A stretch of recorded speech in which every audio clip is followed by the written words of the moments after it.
I mean, to talk more strictly on that form of the Matrix, it's really interesting because I'm unfamiliar with the actual details of Tate's case on what is it a rape charge? I saw there was also sexual trafficking portions of that, and then that may be exaggerated or isn't exaggerated. I don't know. But the thing that fascinates me more is the reason that they're famous, the reason the rise of their prominence. That I don't see enough people understanding why exactly. It's not just because they're cars, girls, money, like this, like the classic things that young men, aspire to at some point in their, juvenile brain formation, right? Yeah. But to me, it comes back to the fact that these guys are giving an answer away. There is nothing in Western society for men anymore that is a rite of passage. We don't have it. Who is the real president-elect, do you think? Donald Trump won, I believe. Democratic lawmakers in Washington are calling Elon Musk President Musk now, and they're saying Donald Trump is the vice president or the head of communications. What's? Wait a second. No one said that. Really? Have you not watched and paid attention to the Absolutely not. I'm paying attention to what I'm doing during my day so I can try and get a better life and get ahead. Okay, do you have your phone with you? I do. Why don't you Google right now? Yes, tell me. President Musk and see what comes up. No. But that's already a loaded question, you realize. Tell me, give me the sources. Axios, Business Insider. Oh. We don't trust any of these. The common man doesn't trust any of this. Keep going. ABC News, Washington Post, New York Times, The Atlantic. Oh! I don't trust any of these. Oh! I don't trust any of them. Okay. I don't trust any of these. We're the common man. We don't trust any of these. No one trusts the government. No one trusts the common news. We don't trust any of that anymore. Well, Independent news, we are the ones that own the news now. People trust me. They don't trust MSNBC. Because I care, and I'm actually one of them. I can't disagree with you. Okay. Then. I get a lot of people coming to me saying, I only watch, I don't watch corporate media anymore. Right. So that's Will John. And if you've seen him in that viral Don Lemon clip retweeted by Elon Musk, you might think he's just another sharp guy who embarrassed a legacy news anchor on the street. But once you hear him speak, you'll realize this guy's on a whole other level. He's a pro footballer who speaks 9 languages, runs a production company, and hosts a podcast that explores everything from ancient history to how to spot propaganda in real time. Because Will's in Croatia and we didn't want to miss the chance to talk, I did record this episode a few hours ago. The conversation starts slow, I'm going to be honest, but we warm up fast. Will shares why critical thinking is collapsing, how language learning rewires your brain, and why the real Matrix might not be what you think it is. By the end, we're talking about masculinity, power, propaganda, COVID, and why so many in independent media are becoming just like the establishment they once fought. So I'm excited to introduce you to someone you may not know yet, but by the end of this episode, I think you'll be glad you met him. The conversation is coming up. But first, Will John, welcome to the show. Thank you so much for being here. Well, thank you, Kim. It's great to be here. Why were you holding a mic and Don Lemon was holding a mic? What was happening there that you ended up in this conversation with him? Great question. Yeah, I get that a lot. What were we both doing with mics? Well, I was out there just minding my own business, as you said, speaking a whole bunch of languages with people in New York. And my videographer spotted Don. And I didn't really know, Don's face, but I didn't know his name. He came over to start the interview, and we just kind of went off. It was completely unplanned. I had no idea it was going to happen. Yeah, and he, I mean, it's just amazing to see how clueless he is. But even though he's now ventured into independent media himself, right? He was, I think, let go from CNN. I don't know exactly what the circumstances were because I'm not the biggest, Don Lemon stan. I'm not following his career totally. But I think he was let go from CNN, and then he decided to kind of go independent. But, when he's going independent, he doesn't understand the independent world, which is that people are looking for truth, and they're not looking at mainstream media as truth. And they certainly don't want the mainstream media going into independent, pretending to be, and just doing the same thing, right? He just doesn't seem to understand it. No, listen, the reason that went viral, because it was clear, I was completely caught off guard by the fact that he had taken what this token entire news anchor guy who's supposed to, give us the news and force feed the news. And he had 3 things that he was there to talk about. Elon Musk being president was one of them. He tried to force that down my throat. I wasn't having it. It doesn't make sense. And our mission, at my company and a whole host of things that we do within the podcast is because independent thinking and critical thinking skills are exactly what is going to allow you to to navigate this. I can't cuss here, Yeah. can I? Well, to navigate this world. Yeah, you can. Let's just put it. Do whatever Okay. you want. Okay. All right. Well, at the very least, we're all as citizens getting tossed a whole load of shit, right? Mhm. And we have to navigate whether or not this is something that makes sense for us or not. And as we continue to wake up, what I'm pushing is that critical thinking, having an ability to truly discern this information, because we're in information complete overload at every second, is what's going to allow us to then make better decisions as a nation. I'm an independent, right? And it's just so it's now it's clear with all the nonsense that's been going on the left, right? The right is having this awakening and it's resonating with so many people. It's not just because Republicans on one side are so great and special, right? But there is a path of clear thinking and it's waking us up. And for that, I'm all for. Yeah, I'm just trying to figure out where mainstream went so wrong. What do you think what do you think it is behind mainstream that's causing it to be so completely disconnected from the rest of the country, just regular people? You know what I think has happened? I think what happened is it stopped working. That's all that happened. I think for the longest time, we had complete and utter trust in mainstream media because we as citizens were disconnected. We had an inability for us to say, hey, this doesn't look right. You would never know. You lived in your little bubble. You couldn't talk to the guy in Idaho that had the same suspicions as the guy in Florida. And now we can. And I think the problem is that they're trying to figure out a shift. Don Lemon was level one. Let's take him out of mainstream media. Let's call him independent, and then let's send him out with the people, and let's have him say the same things that we want him to say, and we'll pretend that he's independent, and he's clearly spewing the same nonsense that he was. Yeah. And so I think the issue is simply that. Do you think he wasn't really fired? But that they were like, oh, let's try this new thing. Let's pretend he got fired so that we can make him independent. But really, we're just funding this new kind of project and then building that way. I mean, these big mainstream outlets are scrambling to figure out how they're going to survive. That would be creative. Exactly. I think it's a chicken and the egg thing. I mean, if you do a little bit of reading, one of my favorite books is The Devil's Chessboard, which covers a lot of the nonsense that the CIA has gotten up to over the course of the years. It'll blow your mind, right? It'll make the word conspiracy, it'll just basically make you start to question everything. Let's leave it at that. Yeah. And I think they have the right idea in understanding that independent media is where it's at, because we no longer, people like you have done a great job in allowing us to have voices, but I don't think they know what's truly going to be next. And I don't think they understand right now that what they just did with Don is not going to work. And over the next few years, we'll see.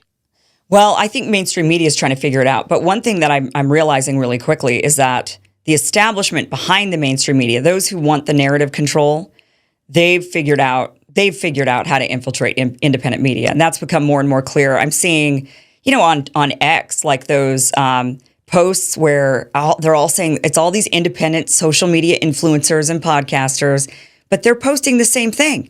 They have basically the same language, like when the Epstein files came out, right? And they had the photo op of all of them holding the Epstein files. And then suddenly all of them were tweeting the same thing. This is the most transparent administration in history, right? It was like the exact same, like they got the copy paste. And that is just so, it just goes to show that human nature is one that wants access. Human nature is for power. It's not inherent just in, mainstream media because they somehow got corrupted. It's just people. People got corrupted. People wanted more. People wanted power. People wanted access. People wanted prestige. And now independent media is seeing their moment where these social media influencers and podcasters are like, we've arrived. Here we are, we're getting into the White House. Here we are, we're getting into these events. Here we are, we're being invited into these meetings with Netanyahu or whatever. And they've just become the same. It's like there's no difference. Yeah, it's terrible. I agree. I agree wholeheartedly. But this is why discernment and critical thinking is going to be. We have to understand motives. When you start looking at all of the nonsense that goes around in the world, cui bono is going to help you and serve you tremendously. When you start looking, well, who's earning from this? Who's making money from this? Who benefits from these things? When you start seeing that, also, there is going to be a fracturing within independent media. We have to be careful as we go on over the next 5 years, because so many of these platforms are also so new. Rumble is new. The way X is happening is new, right? Facebook is trying to, move around and always trying to shuffle. it's going to be a bumpy ride, no doubt. But discernment and critical thinking, deep thinking about your stuff. And I know because of TikTok and scrolling, it's not a cool thing. It doesn't make sense, but it's valuable. Where do you think you learned how to be an independent thinker?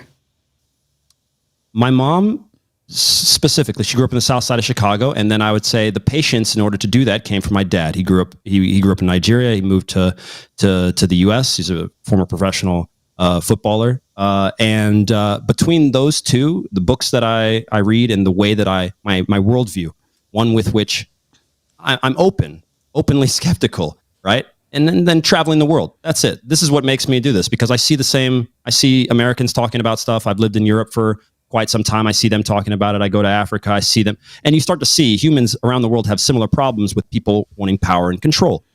And it follows a pattern. And then you can start to see that together. And then a little bit of reading of history will tell you that we've not escaped this yet. So it's a human struggle.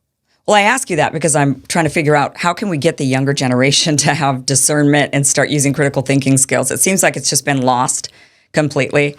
And it's like, what is it that makes a certain group of people? I don't know. Where were you on the COVID stuff? What was your thinking during the pandemic? That is great. You know where I was during COVID? I was actually in Sweden. And if you know anything about COVID, Sweden did not lock down. Right. They got a lot of backlash for that specifically. Once again, cui bono. Okay, so let's have a look. And it's funny enough, I believe that the state of Kansas is actually, they have a class action lawsuit. I'm from Kansas. If I didn't mention that, I believe they have a class action lawsuit against Pfizer for the way in which they had outrolled the vaccine. Yeah. Right. And so it's hilarious how that was used. We talk about power and control, and you want to talk about how we can get our youth in order to be interested in something like this. Well, study this. This is a perfect case study, right? You don't have to look at how they polarized everybody by, if you're an anti-vaxxer, that means so many things. It doesn't just mean this. We attached an entire personality to an anti-vaxxer, even if they were saying, hey, this is happening really fast. This is happening quickly. I don't know who wants this. Why is this? Is this safe? Is this all those normal questions, right? That would be normal for any business, any sort of injection need to happen. And so my point there is simply, let's find out cui bono, regardless of what's happening, who's being affected like that. And then you've got to just simply take your patience and then decide. So that's where I stand on that. It was just interesting because during COVID, most people were totally for the narrative. I mean, and what we found was that about one third of the people were skeptical, and maybe even in the 1/3, maybe they still went along with it. They went along with what they needed to do. They got the vaccine or they did whatever, but they still were like, why am I doing this? They at least asked the question, and I know a lot of people personally who asked that question, they still ended up getting vaccinated. They still had to do everything because their jobs required it of them, and they didn't want to lose their livelihoods. So that was completely fair. But about 1/3 of the people will question things, and the other 2/3 go along like sheep. And one person brought it up really, I had a comment. I don't know if they emailed me or if they commented on my locals or something, but they said that it was, I think it was on my locals, that they said that it was it's actually an evolutionary response to follow along, and it's actually a healthy evolutionary response. Like you don't want everybody pulling in many different directions, everybody thinking for themselves, because then you'll never have community, you'll never have cohesiveness, and then you can never progress together. So it's an evolutionary response for us to become sheep. So then I guess if we have to become sheep, and that's actually healthy for us to become sheep, and it's still probably healthy for 1/3 to not. There's probably an evolutionary response there too, where 1/3 says, well, but maybe we should actually talk about this and think this through, and maybe ask a few more questions, and we kind of have to slowly convince the other 2/3. So I guess it becomes imperative that whoever's leading the sheep, right, that you've got to pick a really good leader who's going to be leading the flock, because if we're all going to be sheep, well then we better get a good shepherd. And that's, right now, it just seems like we're just run by a bunch of lunatics. Well, listen, I'm a lover of history.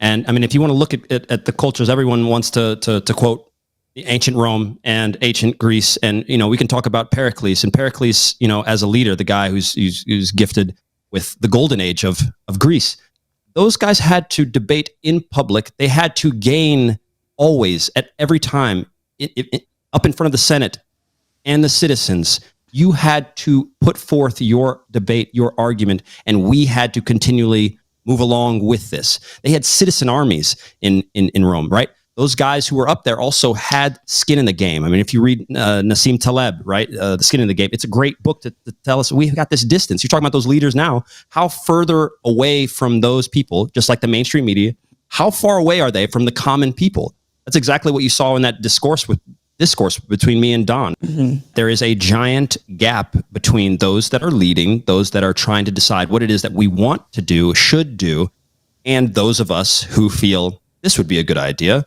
Right. And so, to even push back against you on the 2/3 and the 1/3, I think you're right. Obviously, it makes sense for us as a tribe to get together to say, okay, you got my back, I got your back.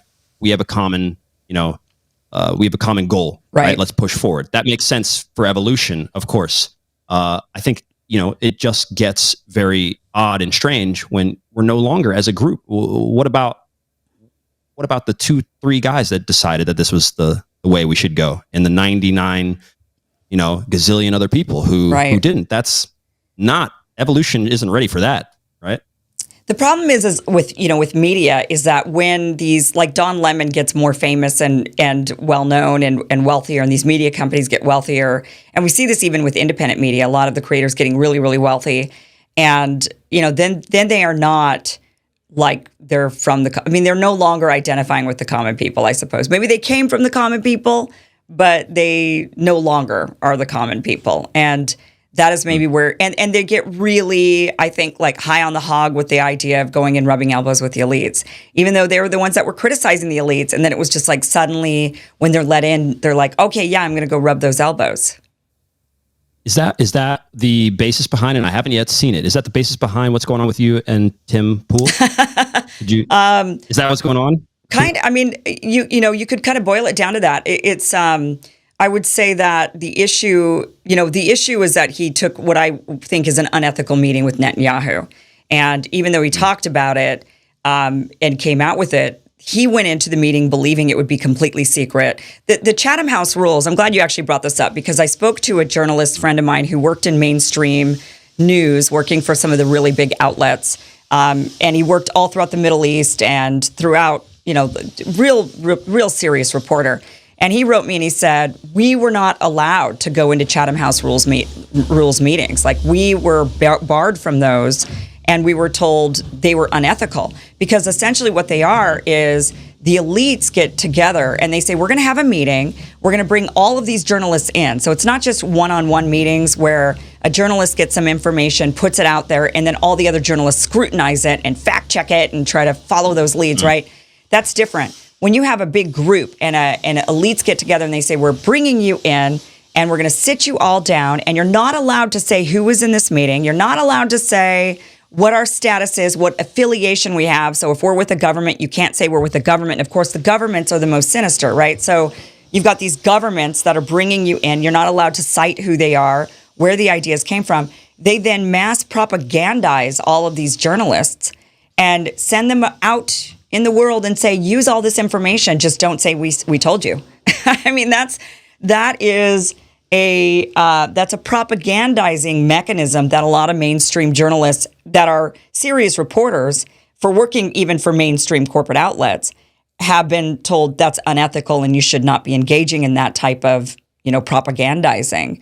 And so that was my issue with it, was that he had agreed to a propagandizing meeting. And I think the motivation behind it is, of course, you see, oh, wow, I'm getting invited. I'm important. I'm getting invited into a meeting with Netanyahu. So I get to go and rub elbows with the elites. And he actually kind of made fun of a woman, Jessica Krause, who's not, she was a mommy blogger, whatever. I'm not familiar with her at all, but apparently she didn't know these rules of Chatham House. And so she was out there recording it all. And so then that's when Tim realized, oh, I guess we're not going to be adhering to these rules. And so then he came clean with it and came out with it because he knew it was already going to be out there. And that to me is so it's a bit of that getting into, once you're in the club, and that's the problem I had with like the Epstein file release too, with all of those social media influencers that were getting handed these binders full of nothing.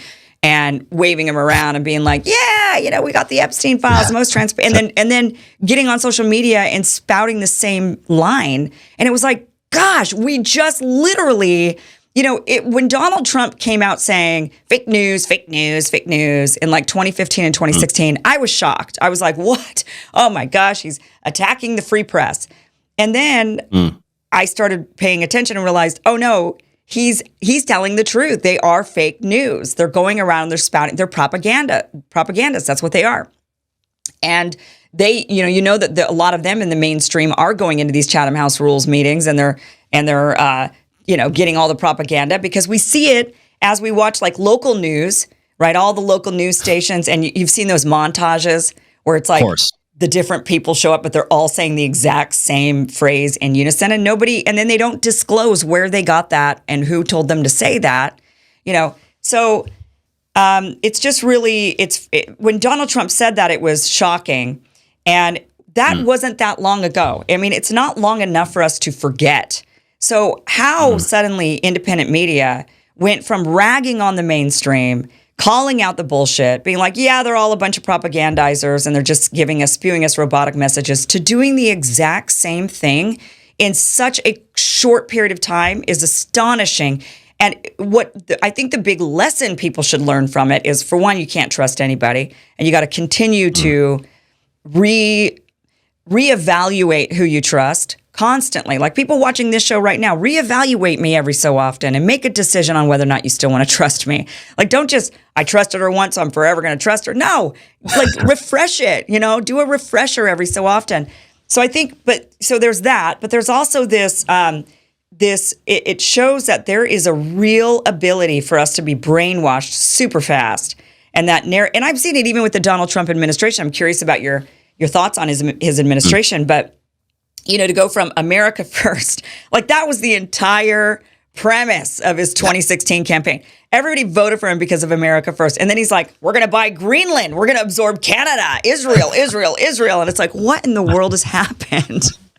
Like, and then Pete Hegseth, we wanted a Department of Defense guy that was going to go in there and slash the damn budget. We don't want to spend this much money on the Department of Defense. And what does Pete Hegseth and Trump announce just the other day? $1 trillion defense budget. And they're cheering. And now all these MAGA heads that were like America first are sitting there cheering $1 trillion defense budget, the largest defense budget we've ever seen. I mean, everybody's just lost their mind. We're just so easily brainwashed. I give up. I mean, I just feel like I give up. I give up on people. There's no hope. That's it. No, Kim, no, there is hope. There is hope. But you've nailed it. And I bring it back to cui bono, okay? Because we have to figure out and understand that you're looking at they are all of those select few influencers that got a chance to go in and rub elbows with the elite, are getting the same treatment and feeling and rush that the elite get when they first got there, right? Right. There's so much you can get from that, and then we spew it out, right? The Epstein files. What is going on though? Like, what have we gotten? We got nothing. It's all fluff. Can we stop pretending? I've been covering this as well for some time and had on some great people. I had Vicky Ward on, who as well as incredible journalist who's been following this stuff for a very long time. We have nothing. You guys, we've gotten nothing but fluff. And they're parading it around, like you said, with these giant little things and all this stuff. And it's just giant propaganda. Yeah. And like you said, it's too easy for us to be brainwashed, but it's because we want answers. And one of the hardest things, especially in studying philosophy and all of these guys, is that maybe you won't get the answer, but if you can continue to look and discern things, as you said, it's a continual discernment. Life is a meditation. Self-analysis will always give you returns, but you may not actually know what is the truth as you continue to dig through it. But it's important that you do, so you don't just blindly follow us towards $1 trillion defense budget. Like, how is that?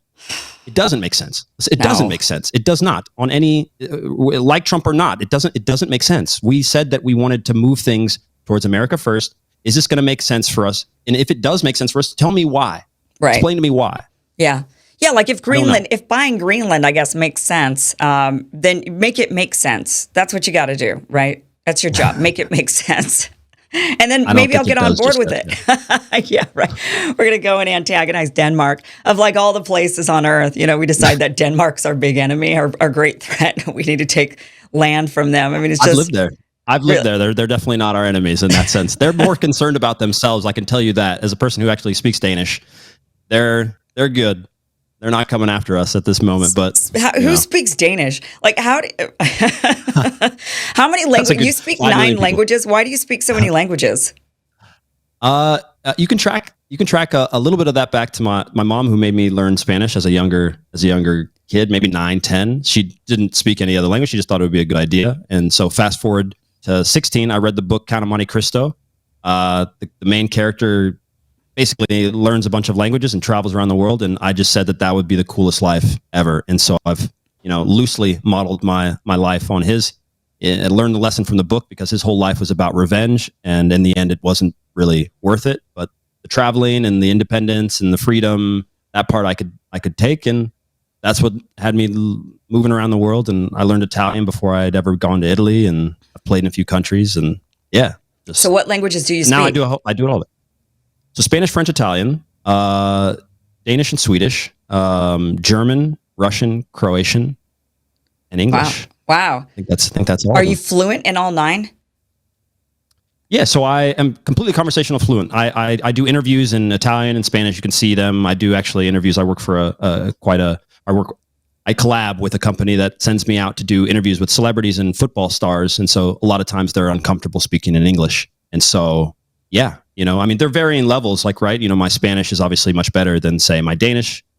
But no, I can speak and run around the city and do whatever I need to do, or do an interview. Which one are you the worst at out of those languages? It always fluctuates, because I'll end up spending, if I spend, there's no worse. It's like rusty. Like I get rusty in Swedish because I'm not spending a lot of time in Swedish, but it's right next to our mother tongue. It's right next to English. And so 3 weeks, a month in Sweden, or a month just watching and reading just Swedish series, and the rust is off, and I'm good. So it's always fluctuating. Yeah. Which one's the easiest to learn? The easiest to learn?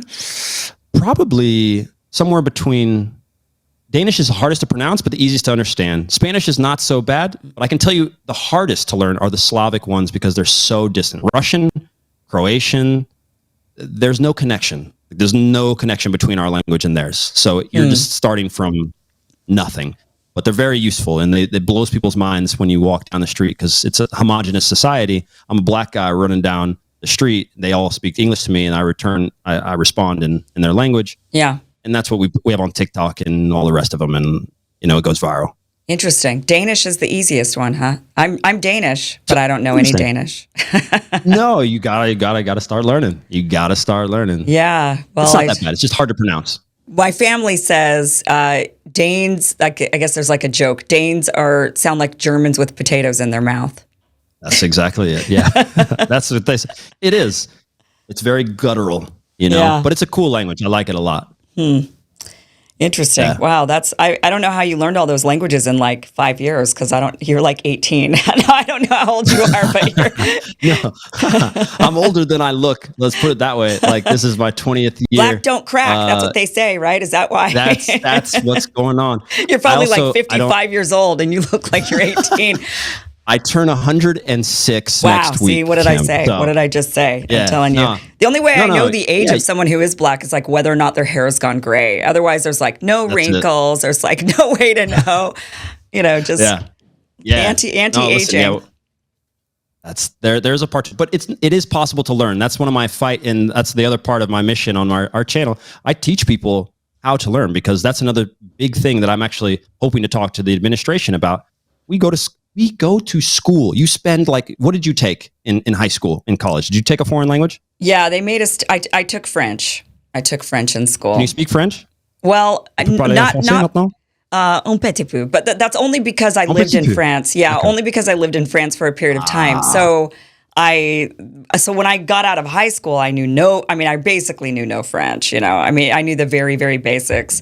And then I went to France for a study abroad, and I was was there for a period of time and then spoke French, but that was so long ago, I don't remember it. But once in a rare while, and I spoke it fairly fluently when I was there. And the French even said I spoke without an accent, which I thought was interesting because they thought I was That's French. incredible. They thought I was French, and but then they would realize I wasn't because I didn't know very many words. And then they were like, "Oh, wait a minute, you sound like a 3-year-old speaking French." And then, and I was surprised that they said I didn't have an accent when now I do. I mean, the way I just said, but because I'm not trying that hard. But when I was there and I was absorbing because I could mimic, so I could absorb the way it was being said to me on a regular basis. I could then kind of regurgitate it back in that same way. That's but, comprehensible input. Yeah. Once in a while, I'll dream in French. I'll have a full-on dream in French, and I'll wake up and I'll be like, "That was full-on in French." It's back there somewhere, but it's been a long time. No, that's comprehensible input. It's possible. I don't claim any sort of special abilities or that I'm a genius, but the traditional method, the one where we have in school, where you literally went years of studying French and then didn't know French and then went to France and then learned French. You don't have to go to the other country. I learned Italian without ever going to Italy. And that's what we teach people. Goloremi languages, that's our whole entire thing. You We have teach like a people how to whole learn thing for language. this is what I think. This is like the most interesting thing about let's stop talking about all this other stuff now. Learning all these languages. This is some interesting stuff. You have like a language learning thing. Tell me about that. Where I'm going to put the site down below. Literally, goloremilanguages.com. How do you spell this? Just as it sounds. Go, the word Sure. go, Got Lu, it. L-U-R-E-M-I, Go Lou Remy, right? That's a play on my middle name, but and football or soccer, and goloremilanguages.com. And the whole idea is simply the traditional method doesn't work. You're proof of that. We are all proof of that. Nobody learns a language in school, but we spend all this time doing it because we learn grammar, we study, we take tests, and as soon as your test is done, it goes out the window. You spend no time listening to the language or speaking the language. It can be taught in different ways. We have methods. There's no one way, but there are ways to do it. Interesting. I'm gonna start looking at. I need to learn Italian because I'm going to Italy for 10 weeks soon, and I need We'll hook you to. up. I used to. I mean, when I've been there before, I spent 4 months in Italy back in 2018, and then had to get at least enough Italian to get through Italy, and go and rent cars and do all because I was there for 4 months, so I had to learn to be there. But then I don't remember a single ounce of it. I know more French actually. The French imprinted more than the Italian did. So you were younger as well? I was young. Well, I was younger 20. age? I was 20 when I went to France, and then I was like 38, I guess, when I was in Italy. So, but the French It stuck helps to start more. you. Yeah, I guess it does. It's tougher. Which one is? French is definitely tougher than Italian because of the grammar and all this stuff. Italian would be an easier fix for you, but obviously, given you have French imprinted on your mind, it'll help a little bit. I should have Vietnamese imprinted on my mind, but have you tried learning an Asian language? You should learn an Asian language. Try that. That's going to be coming. different. They're all coming. Arabic, Chinese. I'm not going to stop. The goal was 10. I'm at 9 now. And, although I did just turn 106, I still feel like I've got enough time to to learn. So interesting. You're so interesting. All right. Well, let's get back to let's talk about the Matrix. One of the things I asked you was what do you like to dive into? And you said the Matrix. What is the Matrix to you? I've heard the Matrix from the Tate brothers. They're talking about the Matrix all the time, right? That they're being hunted by the Matrix. Do you think they're being hunted by the Matrix? Well, I think they stick out. So it's different to say that if you're being hunted or if you've put a flag on your chest as well, right? And so they definitely stick out. But my view on the Matrix is not probably the same view as most people because I'm coming at it from there's a whole other aspect of my personality that most people don't ever run across that's quite big on one side of the internet, which is the spiritual aspect of it, which helps you navigate Earth. It's a practical spirituality, not one with which I just blindly follow somebody's version of God or a book or whatever. It's something that allows me to navigate the world. And the Matrix is this place that we're in, this 3D reality that we're in. You just mentioned that you dream in French sometimes. Well, why? And what is this place that you dreamt in? Right? And how come you can get information from that place sometimes that'll help you in your life? So the Matrix for me is this place that we're in, not necessarily the Matrix in the way that the Tate brothers might claim it to be, which is essentially the state. Let's say the state and those behind the state. and the elements of the state and the deep state and those that have the tools and can use the tools of the government to attack them. The Matrix is more than that, if you ask me. It's this construct that we're in, this reality that we have to deal with and figure out, okay, well, if that deep state has that power, well, what can I do? What can I control? What about this world that I'm in can I control through my mind, through my beliefs, through my positive thinking, through my negative thinking? You know, is this going to affect my wealth? Is this going to affect my happiness? How should I choose a partner?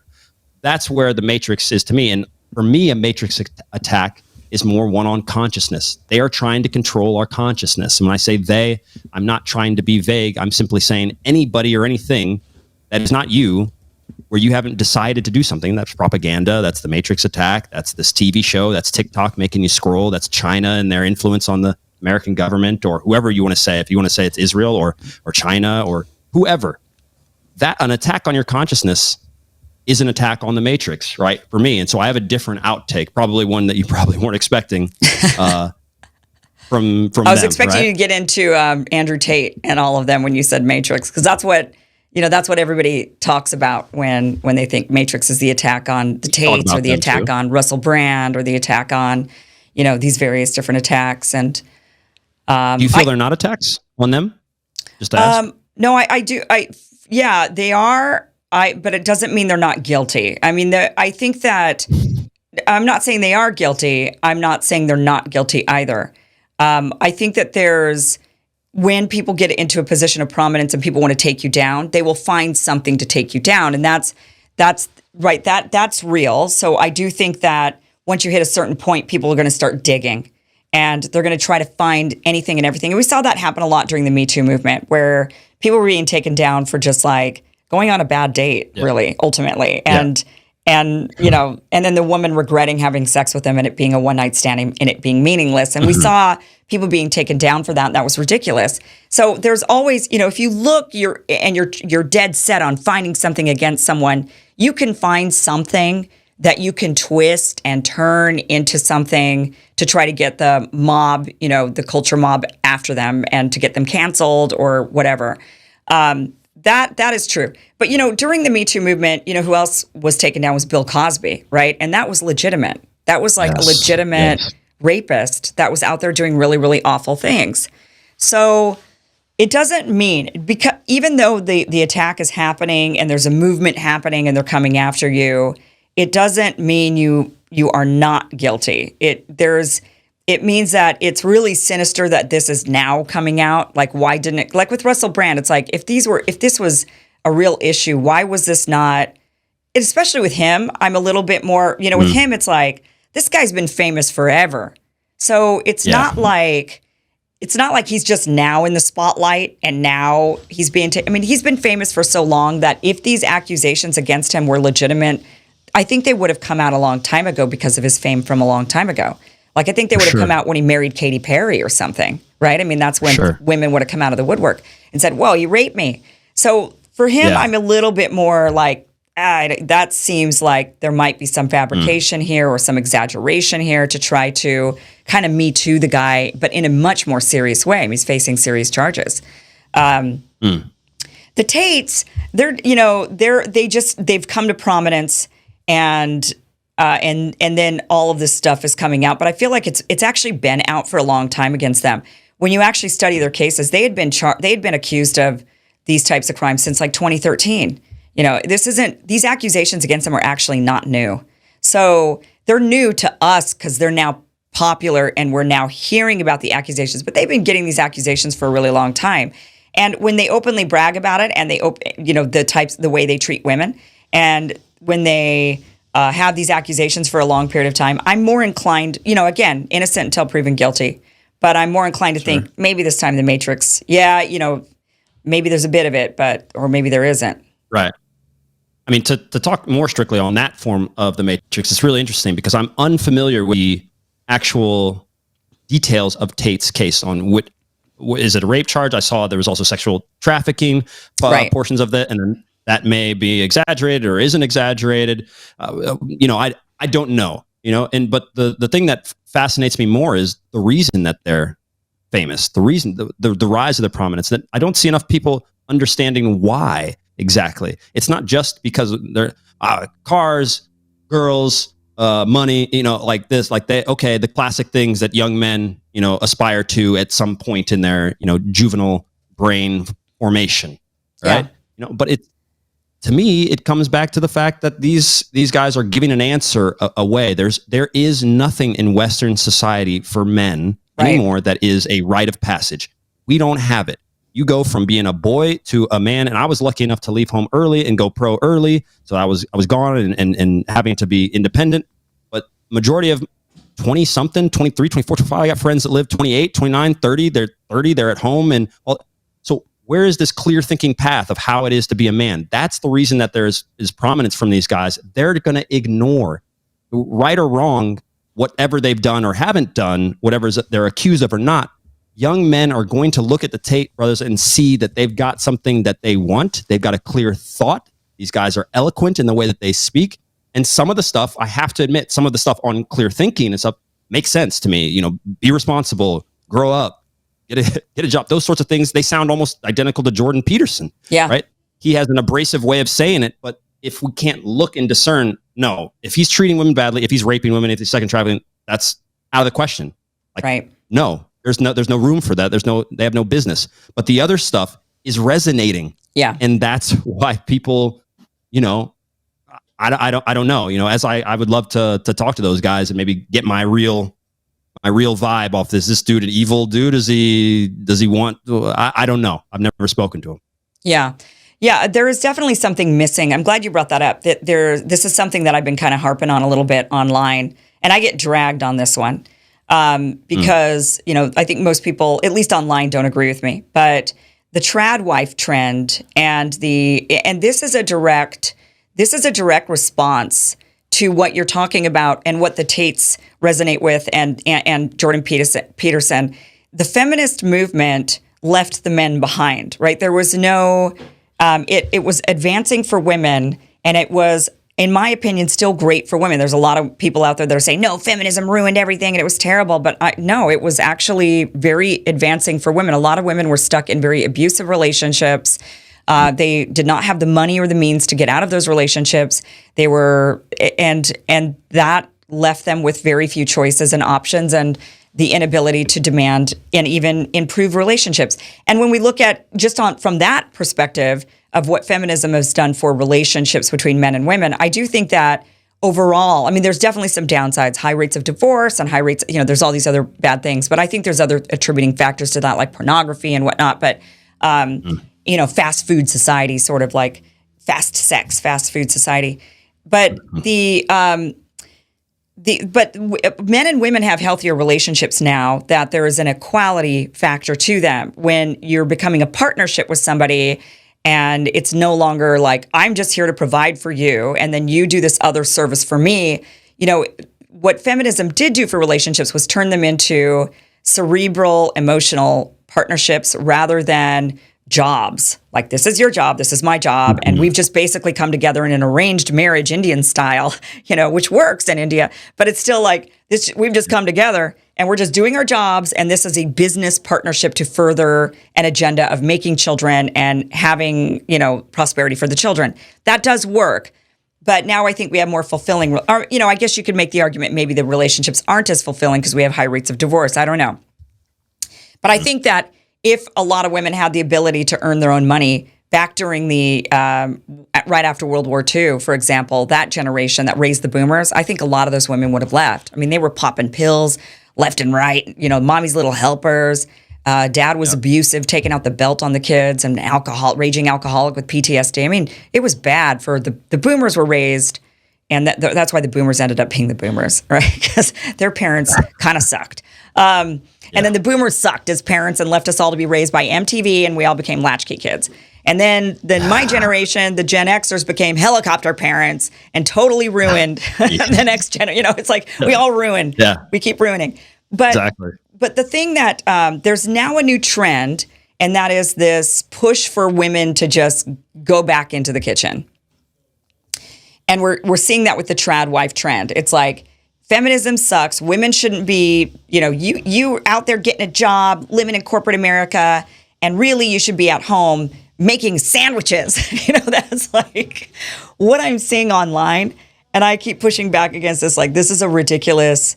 Like, this is not the answer to hyperfeminism. That, if you don't like hyperfeminism, fine. Feminist movement, I mean. If you don't like the hyperfeminist movement, fine. But the answer isn't, like one guy I saw, he literally responded to Hillary Crowder, who's Steven Crowder's, I guess, I don't know if it's his ex-wife or soon-to-be ex-wife. I'm not really sure about the relationship. I don't follow him. But he responded to her like, you're divorced and single because you wouldn't keep your mouth shut. I mean, it was like, and this is a pastor telling her this. Like, if you just would have kept your mouth shut, maybe you wouldn't be single. It's like, that's not the idea. That's not healthy to say this is what but I'm seeing a major push, and I mean a major push back into that, where men are saying, this is what we want. We want the wife that shuts up and makes a sandwich and stays skinny. So pop those damn pills to keep yourself skinny like the ladies did in the 50s. Shut up, make the sandwiches, and we're going to go do the jobs. And I think a lot of it stems from a lack of, like purpose for men. What do we do now that the women are out earning us, right? And then the second thing is the economy sucks. And whenever the economy sucks, like the Taliban, when the Taliban got full grasp over Afghanistan after we left, rather than what the U.S. should have done, what the world should have done was embrace. It just said, all right, fine, Taliban's the leader. That's just the way it is. It's a government, and you got to work with them. And if they would have worked with the Taliban, I think the women would have stayed where they were as far as being educated and staying in the workforce to the level that they were. When they took all the economic away, suddenly there's not enough resources. So now you have to say, well, ladies, you got to go. You can't be out here in the workforce because the men need the jobs. So then you start implementing these like archaic religious, this is because God said, that's why, because that's an easy answer, right? So that's kind of where I think we're headed, and I'm worried about it. Yeah, I think we're swinging. I think it's the pole. We do these massive swings lately, right, in between. And I think, just like you said, the hyper-feminist movement, which, started to pull people out, and we came to Me Too, right? And Me Too was in this, okay, boom, let's get this forward. There are these insane men that are doing these disgusting things, and you can kind of track that back. And as we swung out of that, like you said, men kind of got lost through potentially the feminist and, of course, the hyper-feminist movement, where women are trying to. What seems to be happening here is that we have a whole host of people who feel disempowered, and that's where you get this. You get men that feel disempowered, women who are clearly disempowered, right? And that push them to say, "No, we got to stand up, and we want this." And the only problem that I have, truly within, let's say, one, because I haven't examined all aspects of the feminist movement, but one is it's also propaganda in the sense that if a woman wants to stay home, if she wants this, if this is what's in her soul, in her heart, great. That's amazing. Yeah. I've seen tweets and clips of women that want to stay home that are getting bashed on for not wanting to go out. Well, wait a second, right? Are you out in the public? Do you have the corporate job? What about that stat? Obviously, the from corporate lawyers, obviously, specifically, and those in the business, women are stopping around that time, that age of between 35, 40. They're stopping. It's not giving them the return on their investment, on their time. It doesn't make sense. They're not feeling fulfilled, right? Men on the opposite side could also be having the same feeling, but they're attached to it. They're attached to the resources. They're attached to the wins. Status is a big thing for men. If a man isn't earning, if he doesn't feel status and all of these things, he's going to be troubled. But where I find issues within that movement is women are going to want both. They're going to want something. Balance is a thing. You're going to want to go out and win and kick ass in the world and do that. And that's perfectly fine. And I think on the male side, if you can't get with a woman who also is independently successful, that is thinking, that's forward moving, there's something up with you. You want her to be dumb? You want the person next to you, your partner, to be dumb? What are you? Right. Are you stupid? Right?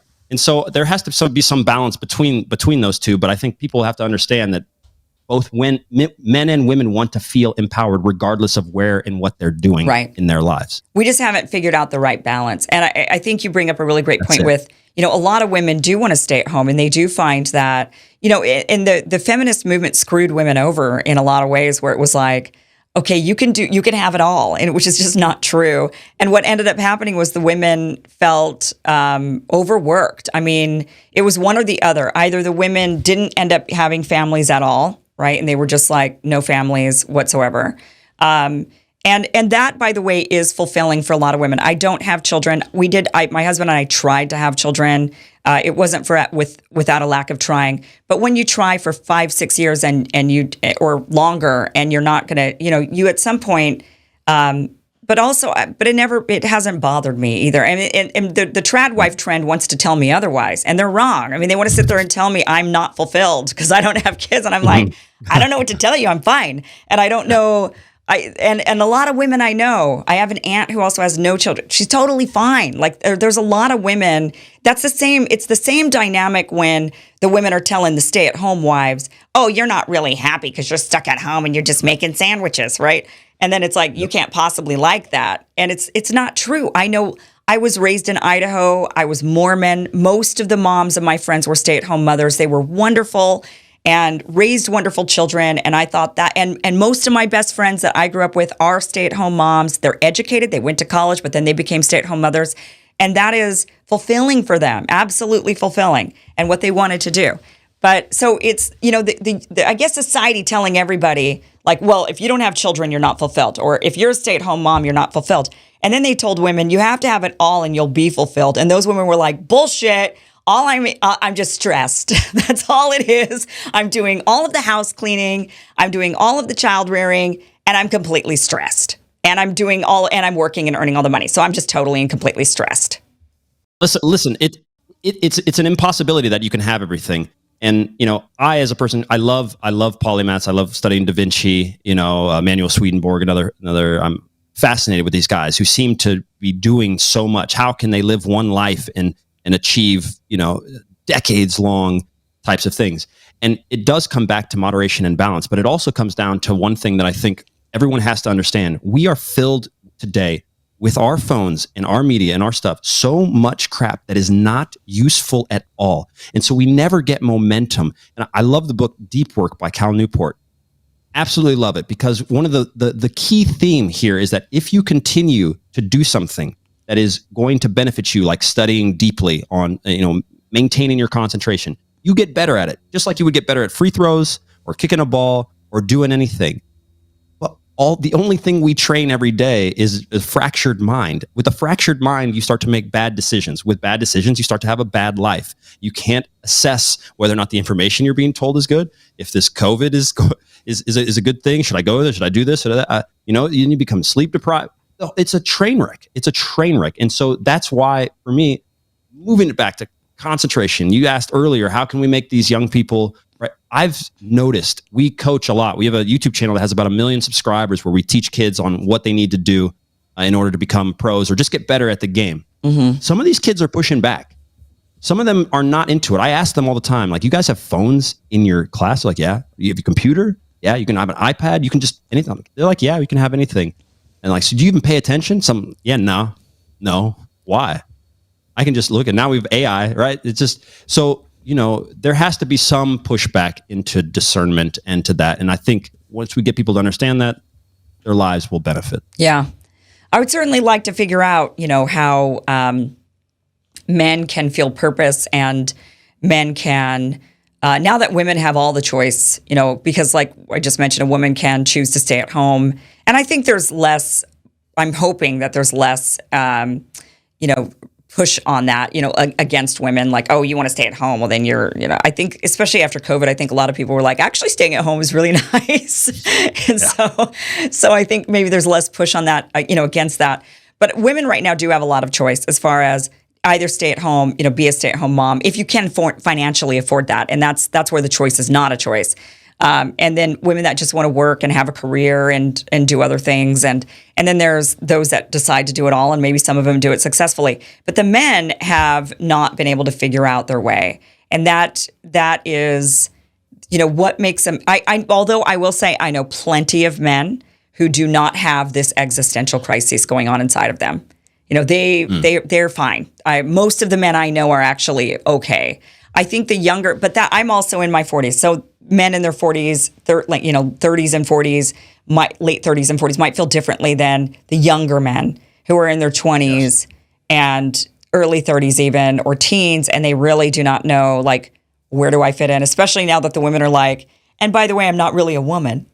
Like I may be a man. Right? It's super confusing. Jesus. It's like just to layer that on top of already a confusing experience for men. And then the women are like, but I might actually be a man and you might actually be a woman. And it's like, oh, really? Now now we're really going to screw them up. Honestly. And the fact that we can't even admit that that's confusing, it's already offensive to you. If I can't admit, are you kidding me? Like, I remember there was none of that. It was already hard to navigate. And it's like, I'm one of the very, very lucky ones, Kim. When I say lucky, I mean, like at 14, 15, I knew soccer. I'm going to be a professional soccer player. This is it. I basically had, like a insane experience, and I knew that's what. So I had a path for my life. That made it very easy for me to make decisions. Okay, do I want to go to this party, or do I want to go to training tomorrow? Do I want to drink, or do I want to go to sleep? Like, it was I had purpose. I still have purpose. I feel that I'm lucky, but I also, like, I didn't know that my friends, one of my best friends, he's in his 40s now. He doesn't know he's not sure. Like, what do I do? He wakes up, he has enough money to live, right? Because he's been in the workspace for so long, but he doesn't know. And having men in a society that don't have a purpose, that don't have proper role models to some degree on what it is to be a man, is going to mess up society, period. Yeah. And then, like you said, adding the bonus of, all right, now we've got this when we've got a trans movement, we've got this, we've got that to do. We've got to figure out what to do. The women are killing it now in the workspace, and you can't even say, oh, I'm at least I'm doing this now. She's making. It's a mess for guys like that. So I feel for them in that aspect, but it's got to be turned inside. Everything for me goes back to turn that lens, stop looking on the outside. What do I really, really, really want? If you start there, propaganda and all the noise will go away. If you look right there, the answer is there, Well, this has been such a great conversation, Will John. Will. And do people call you Will John just because you got two first names as your... Americans. Good to hear good old American voices. Will John. Will John. One syllable each, so yes, yeah. It's easy to... You're like, one's actually a first name and one's actually a last name. Yep. But still... Will, this has been such a great conversation. It's so interesting. You're an interesting guy. I've got it already tabbed up, your languages site. I know you weren't really coming here to talk about that, but I want to talk about it, and in 9 different languages eventually. So, yes. So I do have that link down below. I'm going to add that down there so that people have that link, just because we brought it up. We ended up in that conversation, and I know some people out there might be interested in learning other languages. But we also, where can people find you? You've got a podcast. You're doing all kinds of stuff. Like, what is it? What are all these things you've got going on? Yeah, it's easy. My company we function in 3 spaces specifically: soccer, football. If you got an interest in that, you can just type my name, Will John, obviously, into YouTube or Google. You're going to find that. If you're interested in languages, like you said, goloremilanguages.com. You can see me running around the streets and on interviews with all sorts of people, interviewing them in different languages. And then the podcast, if you want to get into this stuff and some of the stuff that you're doing and why I ran into talking about Dawn, the Way of Will John podcast. Okay. That's where we have all that. Well, we have that link down below to the podcast so that people can learn, hear more from you. It's great to introduce people to you, which is why I wanted to have you on. I just think you're a real smart guy, and you've got a lot of great insight. And I like to, we're in independent media tend to be in a bit of a bubble, and a lot of we're kind of like, it's the same people over and over and over again. So it's always really nice to bring on somebody new and be like, oh, here's somebody you don't know yet, and you should check this person out as well and add them to your rotation. So, Will, so great to have you on. Such a pleasure. We'll have you back for sure, and we'll chat about more, I'm sure. And hopefully in another language, and then I'll just make everybody, there you go. We'll subtitle it, because I'll be so fluent in Italian. That should be the goal. Deal. Thank you, Will. Thank you so much for being here. All right. Thank you. Thank you for watching this clip from the full Kim Iverson Show, which you could catch Monday through Friday, 2 p.m. Pacific, 5 p.m. Eastern, by going to KimIversonShow.com. You'll catch it live. It is free to watch. 2 p.m. Pacific, 5 p.m. Eastern. See you there.